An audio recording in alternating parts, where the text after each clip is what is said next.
Hi, Hi and there. welcome to this week's Walk the Wu Wei. It's lovely to see you all and it's lovely to be here. Today we're talking all about anxiety. What is it? What causes it? And more importantly, what can you do about it? So some practical solutions and tools to help you if you're feeling anxious. So to begin with then, David, anxiety, which I know you don't like as a word, but So can I tell you why I don't like it of as a course. word first? So this is where a lot of people misunderstand. I've found in my practice, and I want to pass this over to you, that if you use the word like anxiety or depression or panic attacks, the word itself generates an energy. So the word itself, you talk about people, you say, oh, I'm feeling anxious today, or that's going to cause me some anxiety, or I've been anxious for the last week. Just that word itself, what you're doing is you're describing an emotional feeling. Yeah. And using the word, what that does, it doesn't make the emotional feeling go away or doesn't less. deny it. It actually makes it worse. Yeah. Because of what you're doing is you're increasing that feeling. So I am not denying you are feeling an emotional feeling. Uncomfortable, painful. Uncomfortable. Could be pains in your chest, a shortage of breath, sweaty palms, churning in your stomach.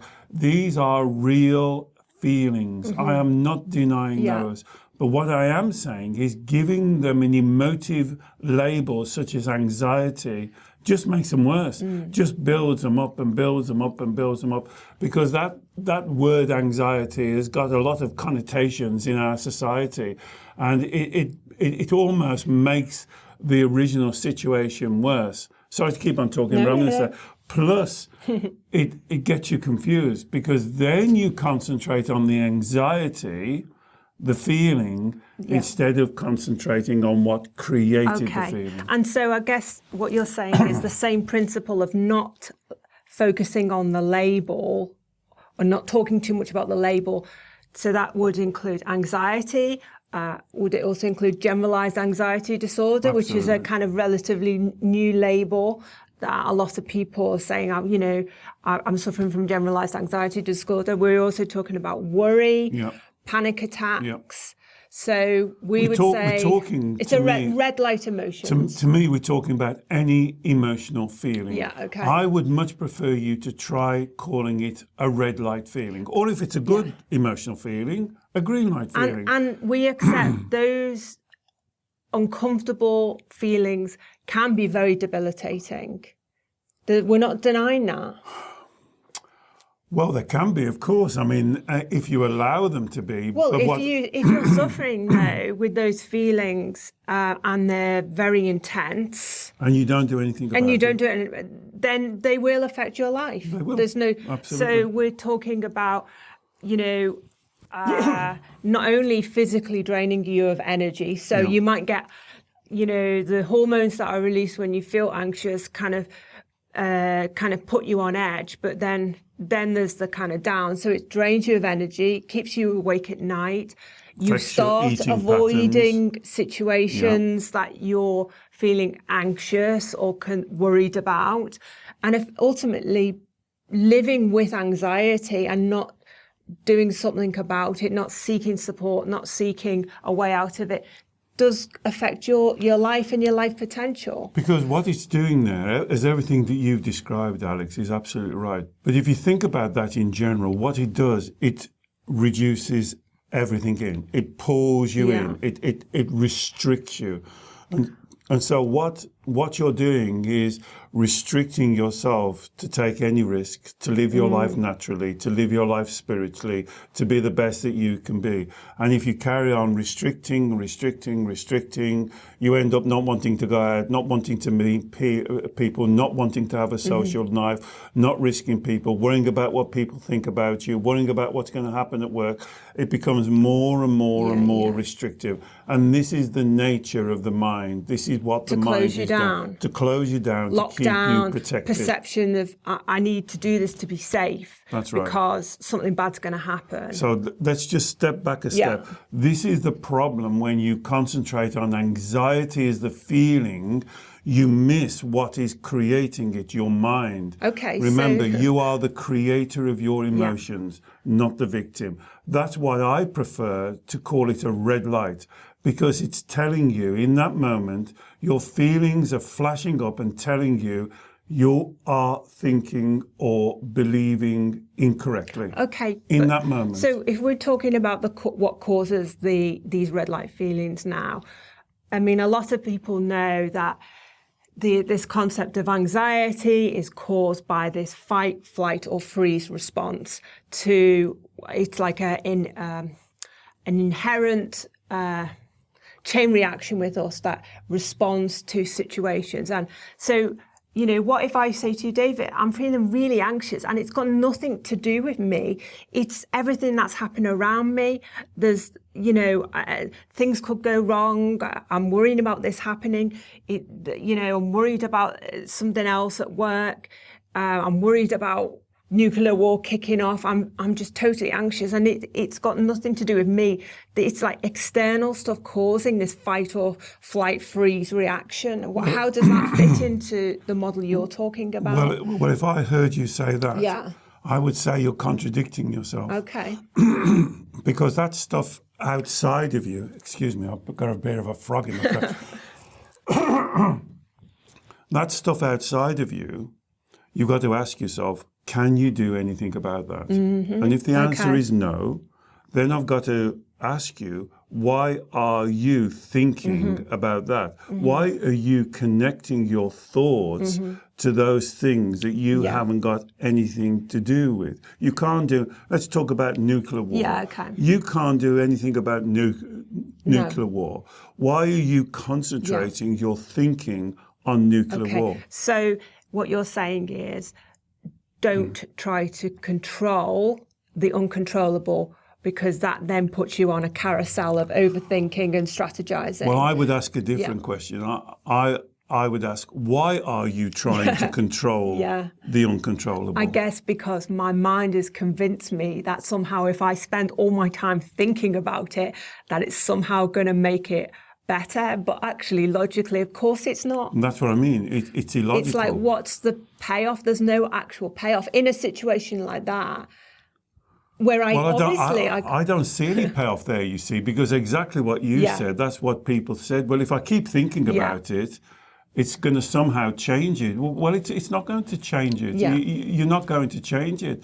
So you have to control your mind to find a better place to deal with nuclear war, if nuclear war happens, to deal with what people are thinking about you, to deal with whatever something goes wrong. You will deal with it. Yeah. We will deal with it. You always have dealt with it. So why would you concentrate, focus, think about something that you have no control over? It's a paradox to me. I don't quite understand it. Why are you holding on to it? Why don't you just allow it to get on with your normal life? Okay, so I can... Do you get that? Yes, absolutely. Then why do you do it? No, well, I don't do. I was giving you a hypothetical. Oh, okay. So I want to give you another, I guess, more closest to home situation for people.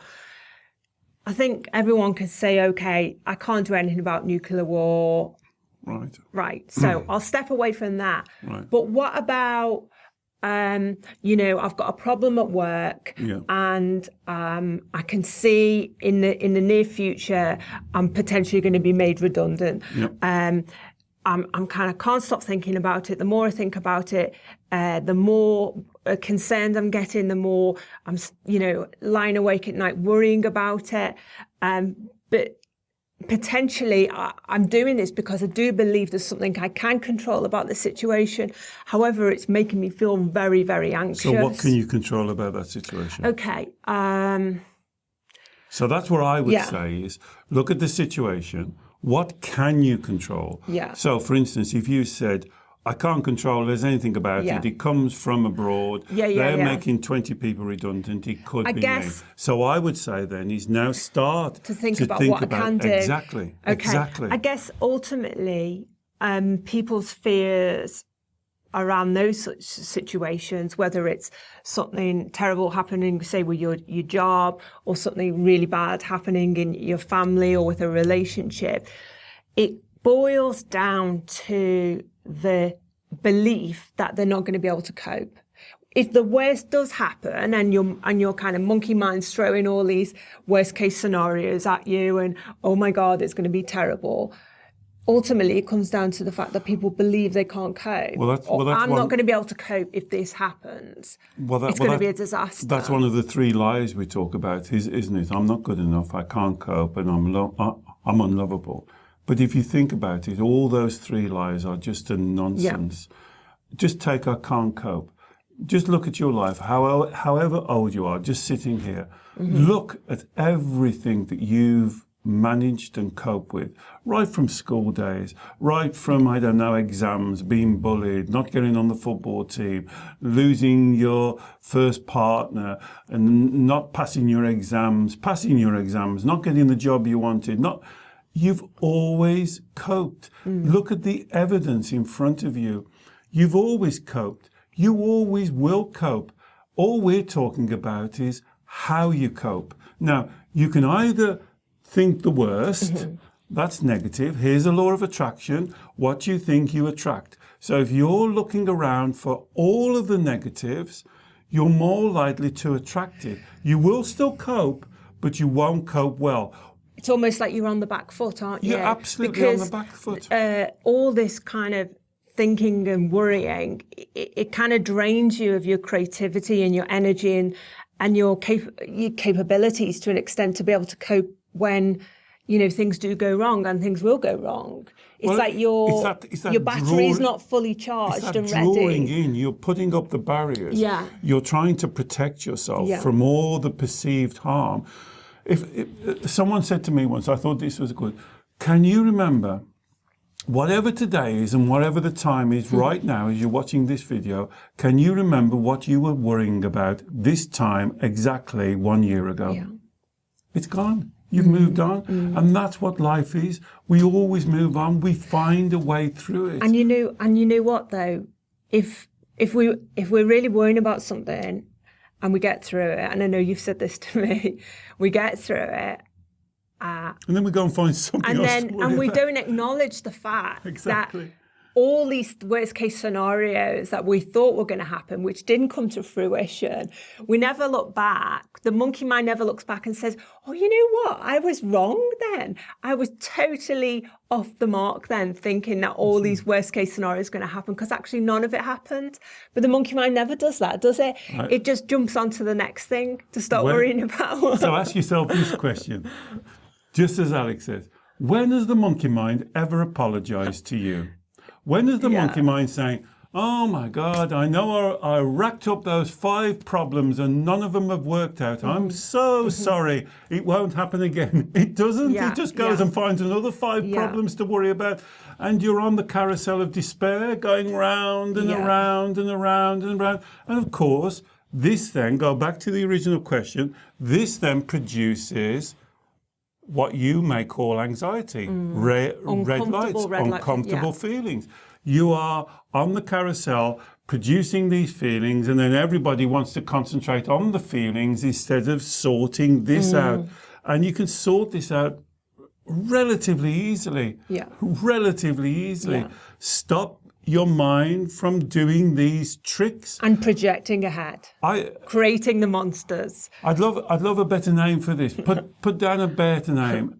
It's a game. Your mind is playing a game. It's a game of protection. It's a game of thinking that somehow reality will work out what works out best for you, that you're never going to get hurt, you're never going to get upset. Things are going to work out exactly the way you want it. You won't have to worry. Roses grow around the door. Bunny rabbits jump in the field. That's not reality. Reality is a wonderful place out there. You will cope. You've always coped.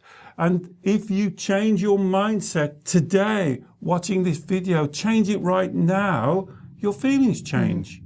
So if you're experiencing what you want to call anxiety every day, I can tell you 100% you're thinking or believing something that's not attuned to reality, because that's what's happening. Remember, we're talking about the river again. As reality flows and you're flowing down on the river, it's almost like you've turned the canoe around and you're paddling like mad against the river. And that's why it feels physically hard work. Hard. Everything becomes hard work. It is hard work. It is hard work. And you won't succeed. Yeah. You know you won't succeed. The world won't go the way that you think it should go. The world is not fair to your fairness. It's not. You have to accept it. So we've talked about stop it. Overthinking. I've got to say it. Stop it. Projecting ahead, creating monsters, trying to control the uncontrollable. Why would people create monsters? They do. I had a patient. I had a client once. I've got that board in my room, and she's talking about these monsters. And I said, well, could you draw it as on the board? She was an artist, and she drew this terrible monster. There's no monsters. But this is the thing. It becomes when you project ahead, you create these scenarios, you create these bad outcomes, these monsters. It's the mind can elaborate so much on the detail of what's going to happen, what it's going to look like, who's going to say what, how you're going to badly react. What they're going to do, it's what you're almost like going to do. Creating a film in your mind that's so vivid and real that it's hard to distinguish between fact and fiction. And that creates anxiety, all the red lights. And the more you think about these scenarios, the more you project ahead, the more you spend time kind of filling in, colouring in the detail. Turning up the volume. Making it brighter. The more you'll get the red light feeling. Absolutely. So what we're saying is draw your attention away from that. And we'll come on to some solutions in a minute. But one last thing I wanted to focus on is... For some people, it can be like almost like a wave of these red light emotions will come over them when they think about something. But for other people, they have almost like a kind of an ongoing low level feelings of red light feelings of anxiety or worry. So it's nothing that's like too extreme or completely knocks them off their feet or even necessarily keeps them awake every night. But it's just a general kind of low-level rumblings of not feeling great. And I think, and I know this from my own experience, one of the things that causes those red light feelings is when we hold the belief or snap into the belief of trying to make everything perfect. Why? Well, why would anybody? Well, this is the thing. I just wanted to explain. So if I'm going to do a task and I'm thinking, right, this has got to be done this way and, it's got to be perfect. And if it's not, it's going to be a problem. Then that switches me away from, say, the green light feelings of perhaps enjoying the challenge and the new learning and perhaps, struggling and finding my way and muddling through, but maybe enjoying being creative and trying something new and just seeing whether I like it or not. And on the kind of green light, refreshing, vibrant energy and feelings that will come from that mindset to approaching the very same task, but with the belief that this is going to be a disaster. I'm going to get it wrong. It's got to be really good. And if it's not good, it's going to be a disaster. And this is not going to work. Oh my God. And then getting lots of red light feelings. The situation is exactly the same. But I guess through my thought processes, I'm making the choice to go down one avenue with it rather than the other. Well, if that's what you used to do, and I hope you used to do it and you're not doing it now, if you put those two things there, so you've got two choices. Yeah. Why would the fork in the road. That's right. Why would you choose the one? Is it this one that's going to give you red lights, something that you want to be perfect when you know that perfection is a perception. You can't exceed. Why would you, as an intelligent woman, choose that rather than choosing this? So the choice is made because what's more important to me in that moment is proving myself and wanting other people to think that I'm good enough, etc., than not having the red light feelings. So it's almost like I'm consciously or subconsciously making the trade-off. I'm prepared to suffer, go down the road of red light suffering, because I want to hold on to the belief that I've got to prove myself and be good enough, etc. So I'm making a choice that that's more important. That's what's happening, I guess, or that's what was happening. Okay. So shall we ask you the golden thread question? Why do you want to prove yourself? Well, clearly, when that happens, it arises from a belief that, one, I need to prove myself. Why? That's people are judging me, and that's a good thing. Why? Why do you need to prove yourself? Why would I need to prove myself? Take a breath now. Drop your shoulders. Okay. So this applies to you. What Alex is saying Absolutely. and sharing. Why do you need to prove yourself? Who are you proving yourself to? Who's judging me? Who is judging The faceless jury. The faceless jury. Why have you given them permission to judge you? This is the thing. It's based on a misunderstanding. What's the misunderstanding? The misunderstanding is that I'm not good enough. That I have to prove myself. But the truth is, I am good enough. So exactly. Yeah. So if that's I then a great example. Hold on to that. If you go back and change the core misunderstanding, the lie I call it, as you know, I'm not good enough. You know, I've been asking clients for 40 years. Not one person has proven to me that they're not good enough, because it's a ridiculous statement. It just does not make sense on any level. And I'm going to put this challenge out to you again. I've done it 3 or 4 times. Right below, give me the reason, give me the evidence why you are not good enough.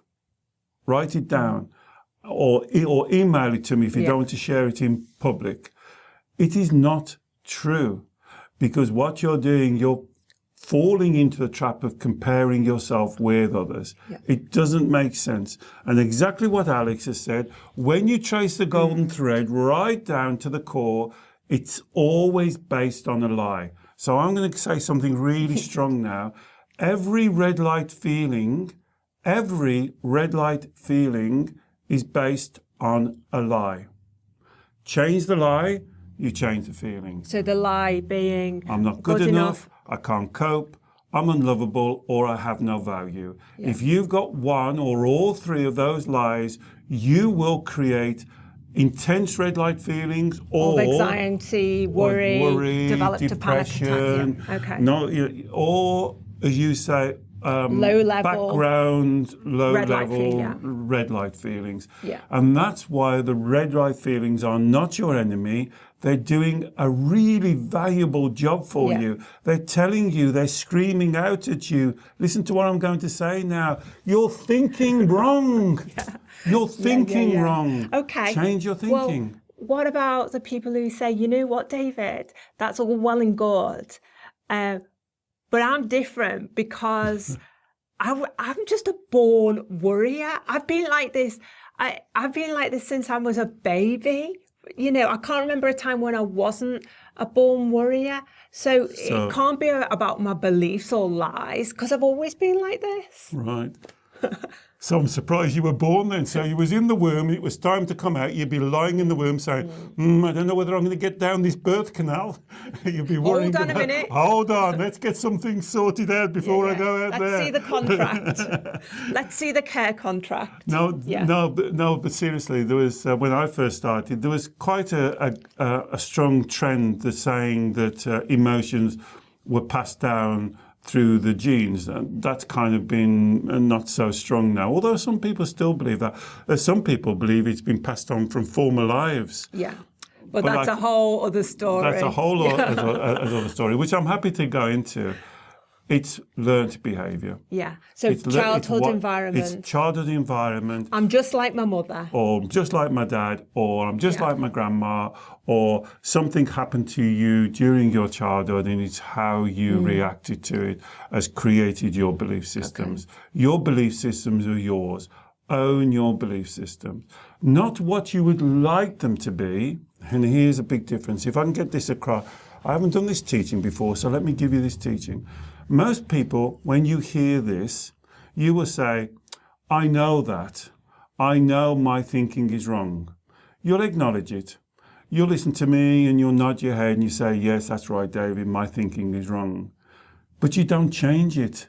You've got to get down to that core belief system. And if it's one of those three lies, I'm not good enough, I can't cope, I'm unlovable, I have no value, you've got to go down, you've got to own that, and you've got to say, this is wrong. Let me change this. Not acknowledge it is wrong and then carry on with it. That's what people go wrong. They go, yes, you're right, David. Yeah. And that's actually the hard bit. That is really what takes the work. Because these are beliefs that their whole life, it's almost like these beliefs are like at the foundation of everything their life has been kind of constructed on top of. I always think when I'm working with a client, if you think of a triangle and turn it upside down so the point is at the bottom, you've got to get to the point. All of this up here is important, what you eat, your exercise, how you sleep, the relationships you're in, the work that you're doing. Right at the top of the pyramid is the feelings. That's why we're saying step away from the feelings and dig down. Find your way down to the core. You've got to get down to this core. In my experience, it's one of those three, or a variant of one of those three. And most people will say what I've said, you're right, but then they'll carry on thinking about it. Then they'll say, well, it hasn't changed because you haven't changed that core belief. Yeah. It's one thing observing it. It's another thing owning it and then changing it. Remember, it's your belief. It's not my belief. Yeah. I always say, I think you're awesome. You know, I say we're doing a retreat soon. And I say at the beginning of the retreat, this retreat is, I think you're all awesome and you've got to try and prove me wrong. And none of them do. And this is the whole point. Yeah. It's okay listening to all these spiritual teachings and not making the change. Okay. You've got to get down to the core. It's your core. Take responsibility. So really, before we come on to the kind of tools for change, we've already talked about the most important one, which is get down, find the beliefs, do the golden thread work, find the core misunderstanding, which is dictating your self-talk, your thoughts, your actions, your words, how you're living your life. And because it's a lie, if we're saying it's a lie, that's what's creating the red light feelings of anxiety. So in parallel with doing that kind of deeper work, some things that people can start doing immediately if they get the red light feelings of anxiety would be, the first one would be... separate the feelings from the thoughts and belief that created them. Yeah. Do not focus on the feelings. Ask yourself, just call them red lights. What am I now thinking or what am I believing that's created that red light? And then ask yourself, is this the truth? Yeah. And this is the Wu Wei. I'm going to pass it on to you now. When you get to something that you're saying to yourself, your self-talk, here's the question. Would I teach this to my child? What you're saying to you, would you say it to your child? The answer will be no. And then my question is, why are you saying it to yourself? Yeah. There's the lie. Yeah. That's the lie. That's what you've got to work on. You've got to change that lie. It's not enough just acknowledging it and saying, yes, I know it's wrong, but I'm going to carry on believing it. You've got to work on that lie. You've got to say, what is the benefit that lie gives me? Now, when I ask that to people, they say, it doesn't give me any benefit at all, David. That's not true. You're still doing it. So it gives you the benefit. Now I'm going to give you a leading on that. I'm going to give you a push on that. The benefit is normally one of these. It's very familiar. Yeah. Some say easy. Oh, well, it's easy. It's not easy. It's wrecking your life. It's very familiar. You're used to it. It's a kind of a place where you go. You're used to all the excuses and the justifications. You're used to feeling sorry for yourself, blaming other people, whatever it is, it's not easier. And here's the other benefits. You think it protects you. It doesn't protect you. It's never protected you and kept you safe. Yeah. So what we're talking about here is really compassionate self-discipline of the monkey mind, of the human-centered mind. Do not let that monkey mind drag you off into the future, thinking about scenarios, and question the truth. What you said is questioning the truth of what's going on. Question the truth of the situation. Okay. So we've got to be more in the moment, less thinking about future issues, being more in the moment. Well, yes. Well, some people would say that. I would slightly put it a different way. I think we have to be self-responsible. We have to be responsible for our mind. We control our minds. Our mind do not control us. Our minds will always want to take us off into the future or back into the past, and we have to discipline that and stop that from happening.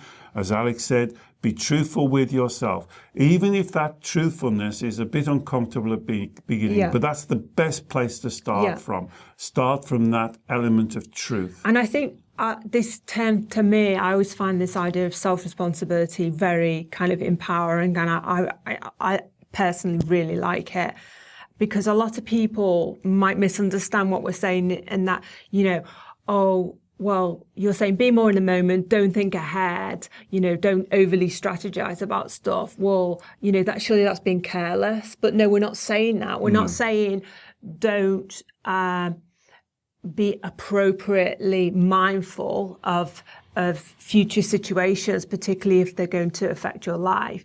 But be truthful and realistic about what could, might, or should happen. Well, my word for that, is, as you know, we've said several times, is what the Chinese call yi, Y-I, intention. Yeah. Have your intention about whatever part of your life that you want to be, your business life, your private life, your love life. Have an intention about where you want to go. Have the guide set there. Yeah. But your road isn't going to be like a laser beam. It's going to be like a river flowing. But keep your intention clear. But also be happy to go around the boulders as you're going to your intention. Just because you want something to happen, it doesn't mean to say that suddenly the universe is going to put it into your lap. There's going to be lots of twists and turns and ups and downs. And that's the process. That's the journey that you're learning on. But keep that intention clear. That's your intention. And that's what we should almost fixate on, the kind of intention of how we want to be creative, resourceful, trusting in ourselves, the universe, without being too fixated. Because again, being fixated on set outcomes closes us down to opportunities, which the law of attraction might bring us as well. Well, you'd be amazed at how many of my clients will say something along the lines of, I don't know what I want. And this is really a get out. Because if you don't know what you want, then who does? Who are you following? And this is back to self-responsibility. You have to set your intentions, even if it's for today. Yeah. Today, I'm going to have a restful day. Today, I'm going to go for a walk. Today, I'm going to go on my bike. Today, I'm going to cook a nice meal. This week, this month, this year, I'm going to really flourish. This year, I'm going to be the best that I can be. This year, I'm going to be better at dealing with difficult situations. This year, I'm going to learn how to communicate. This year, I'm going to learn how to confront. And these are all positive intentions. All positive intentions, which will actually then enact the law of attraction, and then you'll notice how your life starts to change. Yeah. As you set these goals, these intentions, and you start building up a feeling that people call confidence. Well, confidence really is a feeling. It's a green light feeling. Yeah.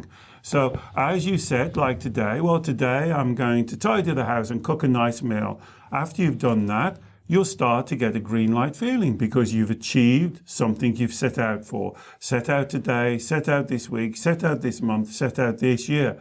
Knowing that you're not going to achieve that on day one, there is a process. This is called life. Sorry, we're in life. This is reality. Things don't fall into your path. You've got to keep on working towards them. So setting the intention then is a good first step in the kind of anti-anxiety Wu Wei mode. Absolutely. Okay.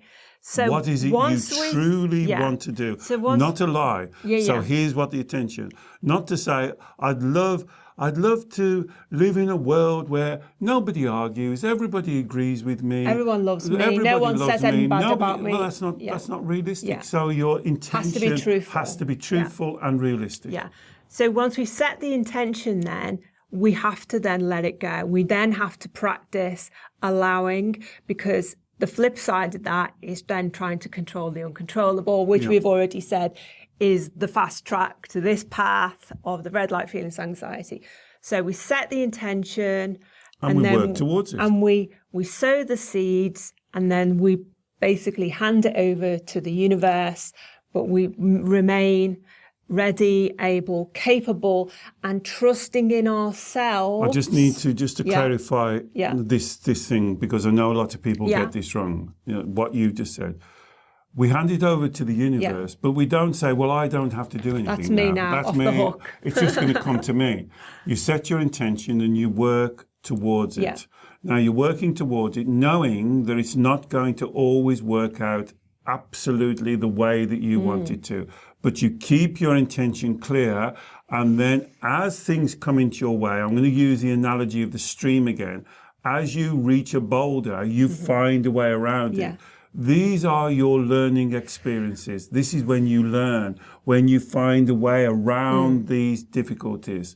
And if you see them as learning situations rather than difficult situations, just think about how the energy changes. And that takes us back to the beginning. That's why using words like anxiety create a bad energy. Red light means I'm thinking wrong. Let me go and change my thinking. Let me have the flexibility to change my thinking, to get back on course, working to my intention. What it is that I and how I want to live my life. What is it that I want to achieve in my life? What is so important to me that I can flourish? I love that word, flourish. What is it that I can be inspired in my spirit?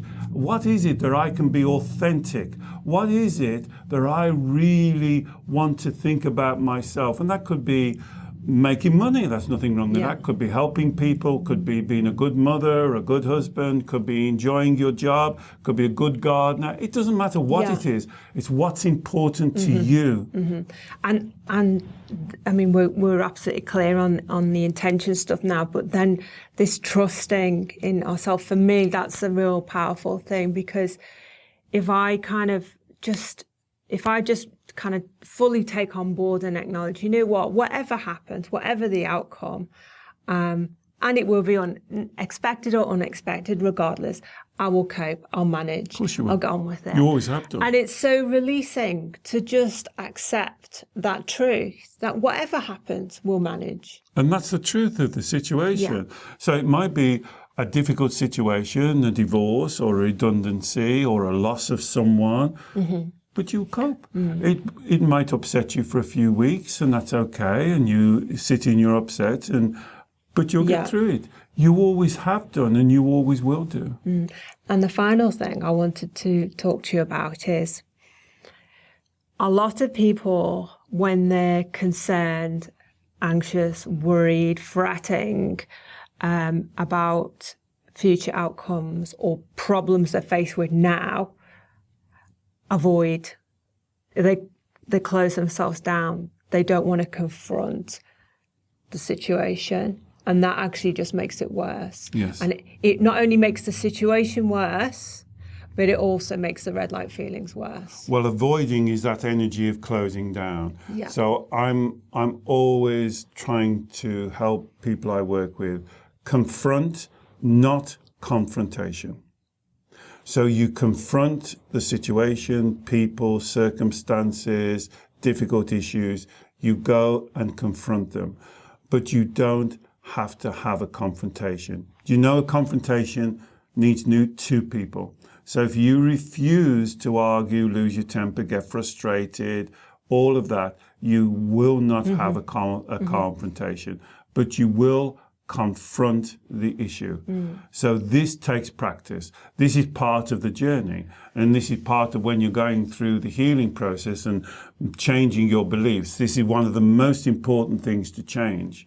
This is confronting, not avoiding, because a lot of the red lights are built on avoidance. Yeah, and I think also sometimes it doesn't necessarily have to involve another person. No. It could just be a practical problem, like a financial problem, or kind of confronting red light feelings around something that's happened in your life, like redundancy or a death in the family. Or childhood issues. And again, it's for some people, these emotions of anxiety, red light feelings can be very, very strong. But for other people, it can just be this general low level, ongoing red light feelings. But either way, facing up to the situation and dealing with it as best you can there and then is so much better. Well, it's the only way, because if you avoid it, it doesn't go away and it stays there, and it's like you're stagnates. living your life pulling Yeah. an anchor around with you.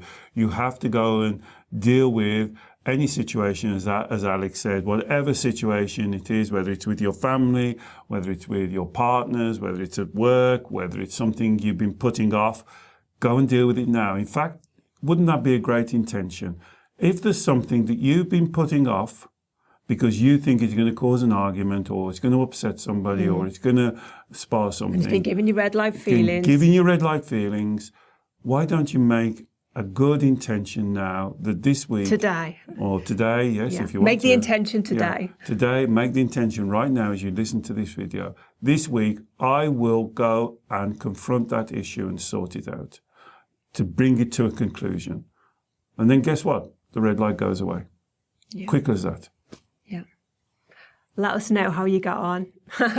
You can do it. You're awesome. Yeah. Well, we hope that's given you plenty to think about. And obviously, we hope we've explained our kind of perspective and our thoughts and teachings on anxiety. Remember to write. Please send your comments and questions to us as per usual. I'll also pop a link below. We've got a really lovely guided meditation David's done on managing anxiety with some affirmations on our SoundCloud channel, so I'll put a link below on that. And as per usual, you know how you can have a route round our website and our blog. We've got lots of videos and free resources on there, which will hopefully help you as well. So we look forward to seeing you again next week. Bye-bye. Thank you. Bye.